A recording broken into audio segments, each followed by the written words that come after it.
In 1949, Thurgood Marshall, the director of the NAACP Legal Defense Fund, turned to his 31-year-old special counsel, an obscure New York lawyer named FranklinHWilliams, to assist in a case involving 4 young black men in Groveland, Florida, who were falsely accused of raping a white woman. One of the suspects was hunted down in a swamp and killed by a posse. 2 were taken out on a desolate road and shot by the sheriff, one fatally. The survivors were convicted by an all-white jury on the strength of false confessions that resulted from torture. All were innocent. But their innocence was of no consequence in 1949 in the Deep South. A white jury could simply never credit the word of a black man over that of a white girl.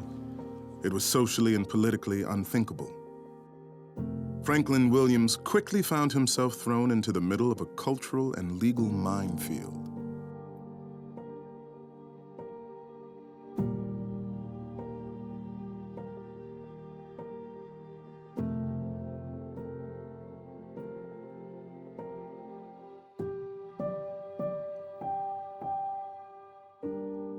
The irony is, at least to me, how very few people knew about Franklin Williams.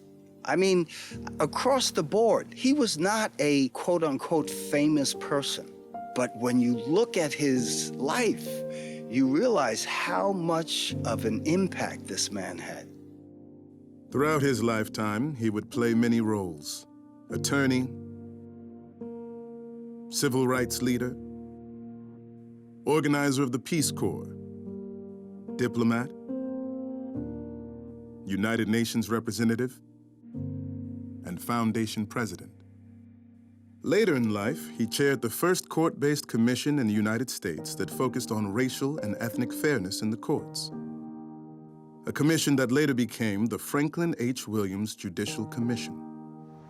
In war, you don't remember the name of all the brigadier generals. You remember the 4-star generals and the 3-star generals and the 5-star general, but you don't remember the 1-star generals. Well, it's that kind of thing. You know, maybe he was a 1-star general who managed to win a few battles over here and a few battles over there. Clearly, Franklin was not Martin Luther King. I think that he worked with a much smaller palette. It's important to understand that the civil rights movement wasn't all marches, and it wasn't all speeches by eloquent people, and it wasn't all mass movements. I think people played different roles and different parts in that struggle. From the first slave that ever ran away to people who were bridge figures like Franklin, who could easily move in white society. Franklin Williams was born October 22, 1917, in Flushing, Queens. His ancestors included Native Americans, black freemen, runaway slaves, Dutch and English immigrants, and even black slave owners. Franklin lived in a house with 18 people from 4 generations of family representing every shade imaginable. His mother, Alinda Lowry Williams, would die before Franklin celebrated his 2nd birthday. His father was a traveling musician named Arthur Williams, who had been banished from the household by Alinda's father, Thaddeus Lowry.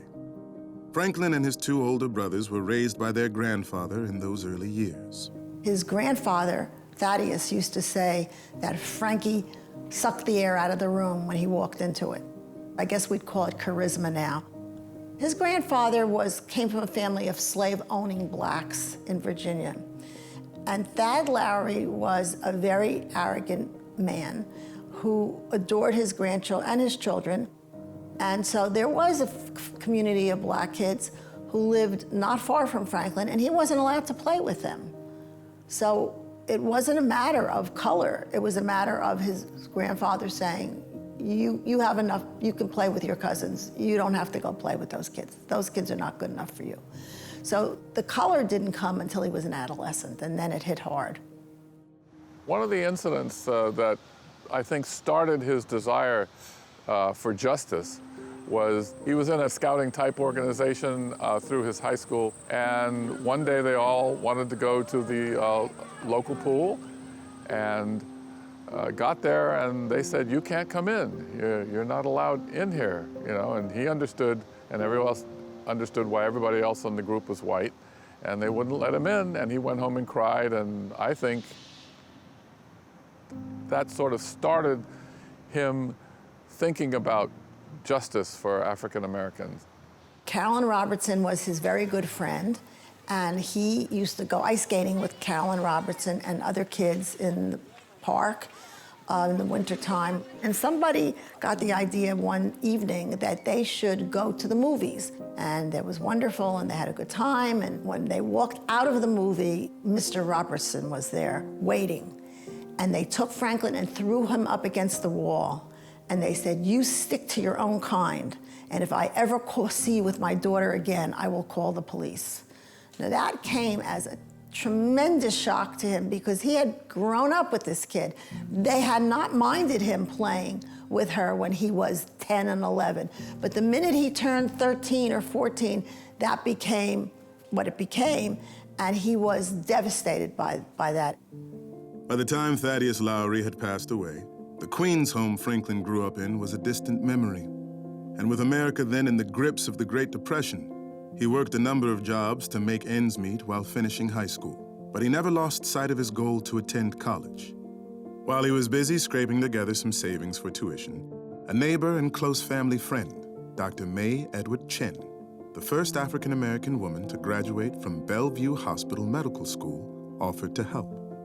The daughter of an escaped slave, Dr. Chen was Franklin's godmother. With his path clear to attend college, Franklin enrolled in Lincoln University, the first degree-granting black college in 1937. Lincoln said, "You know, you don't really have to be black here. You can be Franklin." He learned about equality. He learned about accepting people for who they were and not from whence they came. And I think it shaped him in terms of justice. After graduating cum laude from Lincoln in 1941 with a degree in philosophy, Franklin enrolled in Fordham Law School. But his schooling was interrupted by World War II. At Fort Dix, the white soldiers were assigned to nice facilities while the blacks stood at attention in the mud and rain until they were marched miles away and put in tents with no floors and no electricity. He hated the Army, and the Army hated him. He realized that he, as a black man, regardless of how smart everybody thought he was, regardless of how powerful he was as a personality, regardless of his leadership skills, regardless of his family background, that he was thought of as less than the most ignorant white man. That just sat in his craw in a way that he couldn't accept.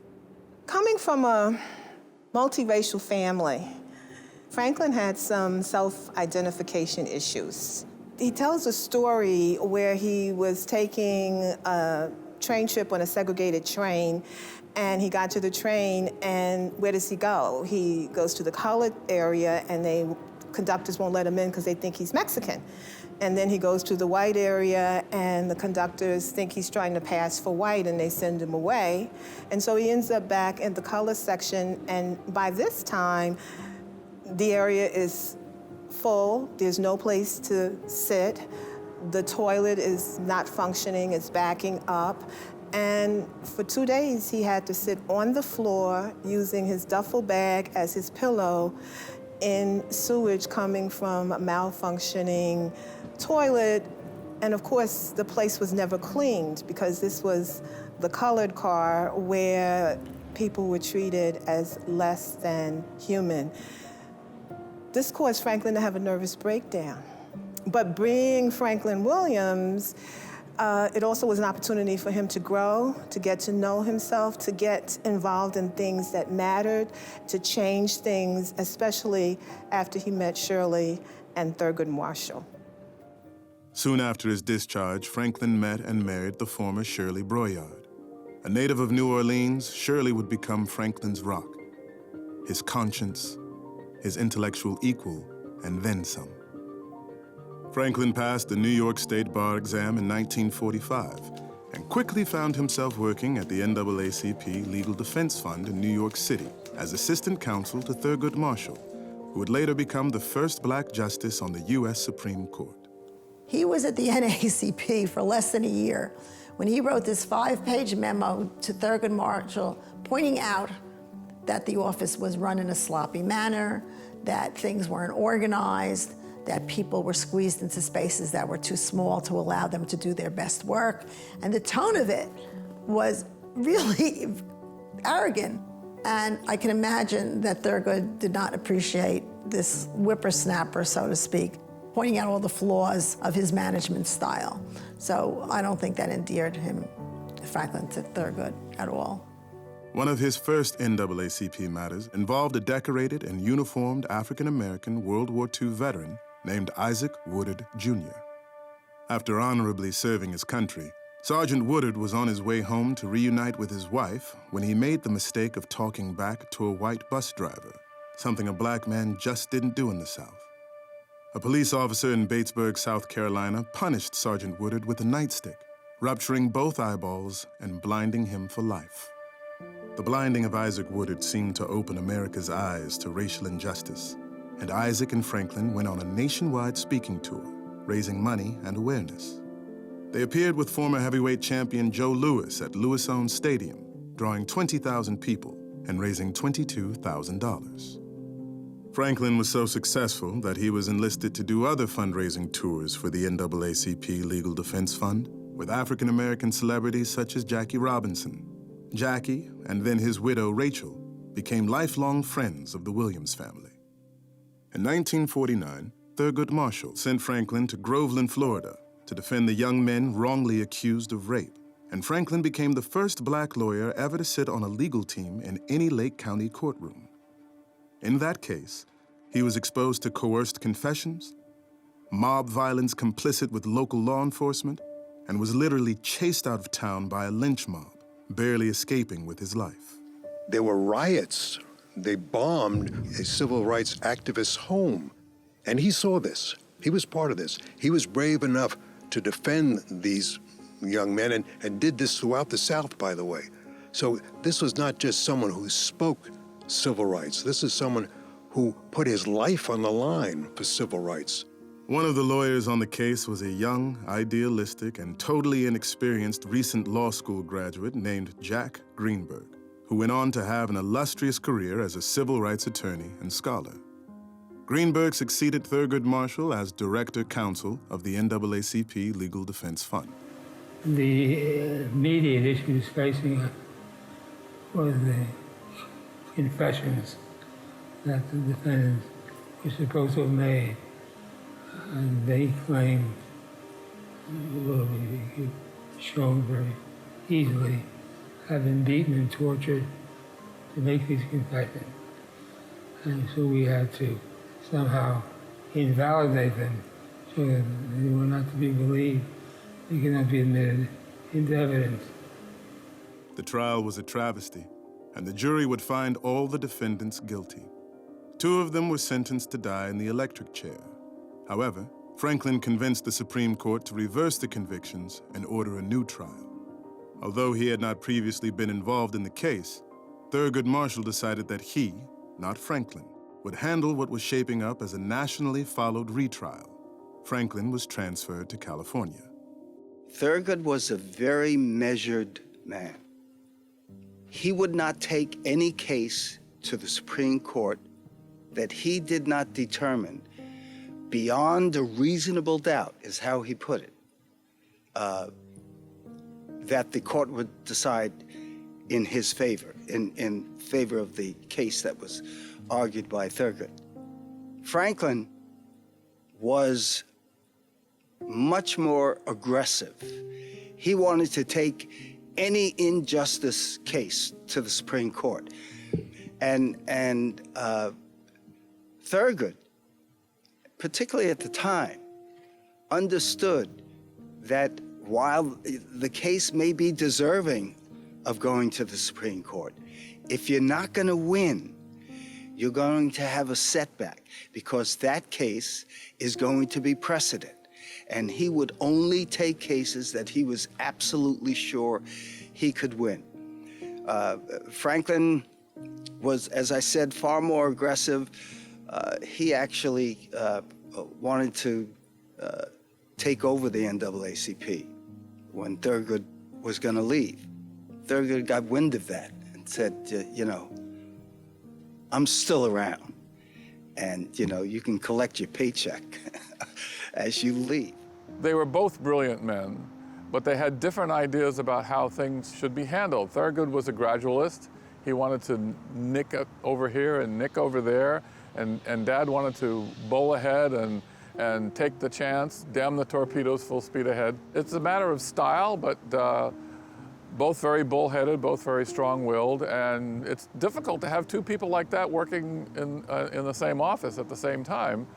And Thurgood was in charge, so at some point after the Groveland case, he just said, Frank, I think I'd like you to go out to the West Coast so we're not beating each other up.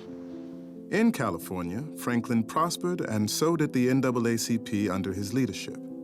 He was instrumental in building the NAACP in the western third of the country and won the first school desegregation case.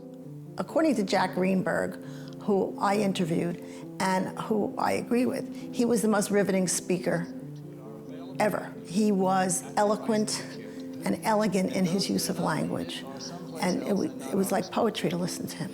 Apartheid is a grand design, in short, of the South African government to denationalize, to deny citizenship rights and privileges to 90 to 95% of the black population. Franklin's growing prominence and reasoned approach brought him to the attention of President Kennedy. And in 1961, he was invited to join the administration at the newly established Peace Corps.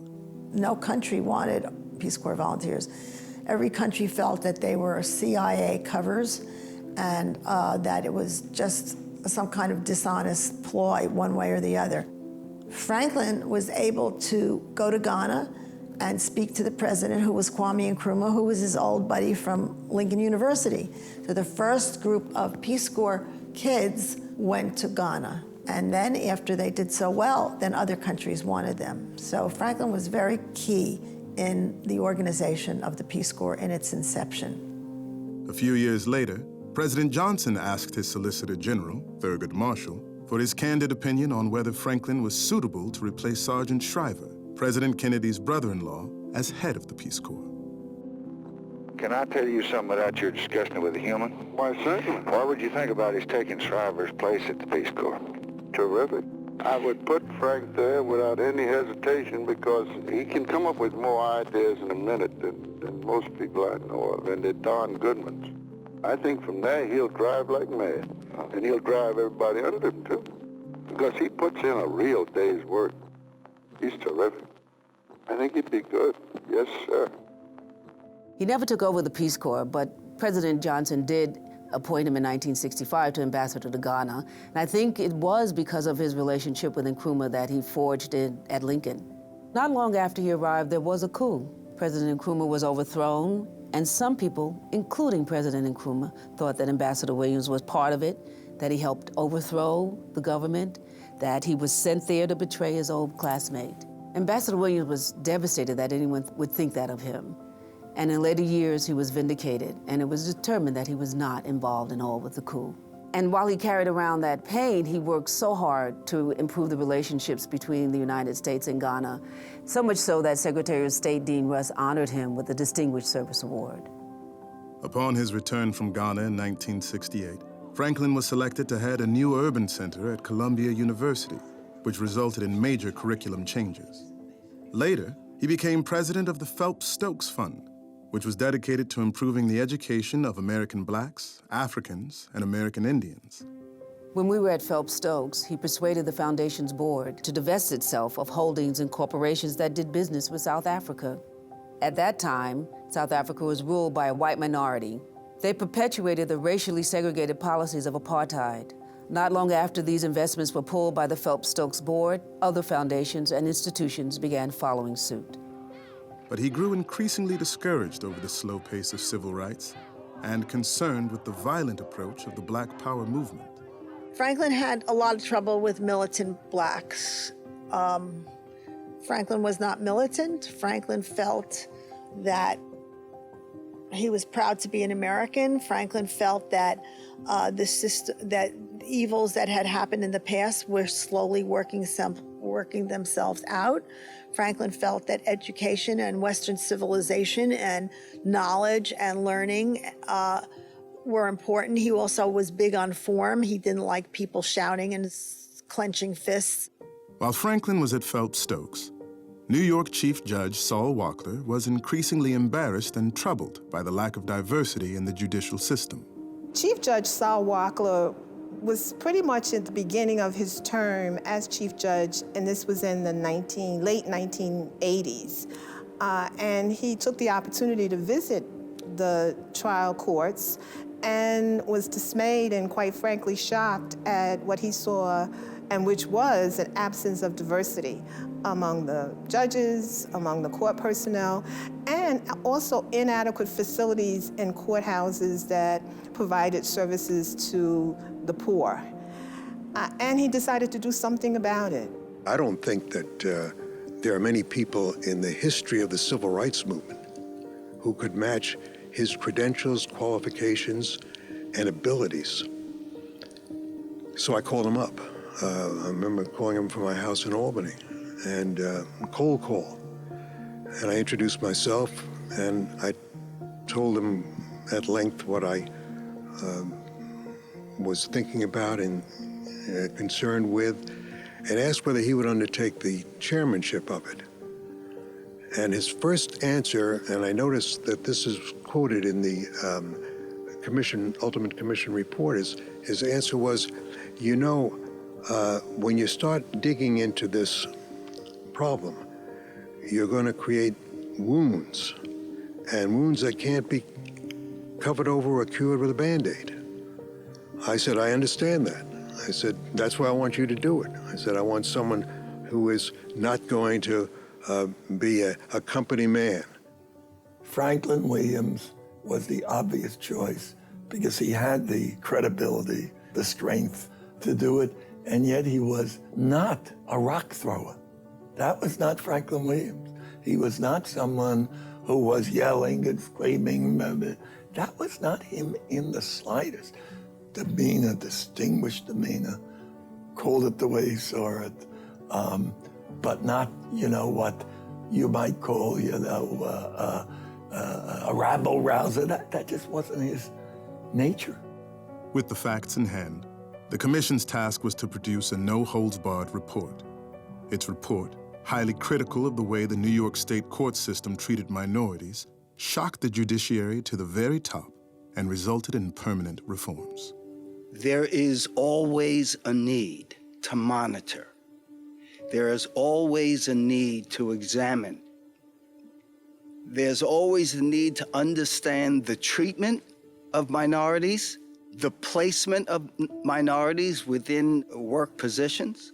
He brought people together, disparate groups, but he did it in a way where he allowed them to analyze and to recognize deficiencies. And when you have people of all sorts participating in attempting to resolve something, you're going to have a much stronger resolution than just picking and choosing those who have a certain opinion. Franklin passed away in 1990, a year short of the publication of the Minority Report, which he worked so diligently on with the rest of the commission members. He built a bridge for us, not through violence or animosity, but by reason and example. That bridge still exists, and we are all still walking across that bridge to fairness and equity in the courts. And that's why the Franklin H. Williams Judicial Commission exists and continues to exist, so that we will continue to see his good work in our lives. From the outset, the commission was one of our few permanent commissions because the area of responsibility for the members of the commission is so important and fundamental to running a fair and just court system and ensuring the principles and the decency that were Franklin-Williams. We don't have all of the problems resolved about race in the justice system or in this state or in this country, but we do know, and I believe that the legacy of the Williams Commission is that this is something that you can't hide from. I believe that Ambassador Williams, being the kind of character that he was, looked for it, found it, and we're all the better for it.